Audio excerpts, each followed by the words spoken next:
தினமும் காலையில் பிரேக்ஃபாஸ்ட்டுக்கு இந்த கஞ்சியை செஞ்சு குடிச்சு பாருங்க. பக்கத்து வீட்டில் இருக்கிறவங்கலாம் என்ன செய்கிறான்னு கேட்பாங்க. மழை வெயிட்டு குறையும்.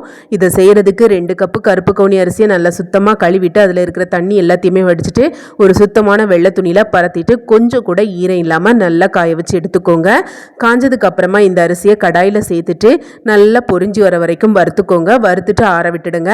அதே கடாயில் 3/4 கப்பு கொள்ளையும் லைட்டாக செவக்க வறுத்துட்டு அதையும் ஆற விட்டுடுங்க.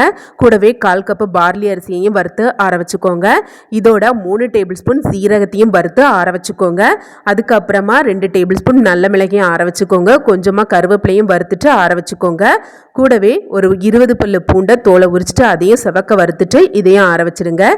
கடைசியாக 1/4 கப்பு சிறுபத்தம் பருப்பையும் லைட்டாக செவக்க வறுத்துட்டு இதையும் ஆற வச்சுருங்க.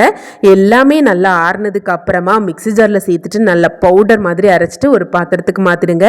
இந்த மாவு நல்லா ஆறுனதுக்கு அப்புறமா ஒரு ஏர்டைட்டான டப்பாவில் ஸ்டோர் பண்ணி வச்சிங்கன்னா 6 மாதம் ஆனாலும் கெடாது.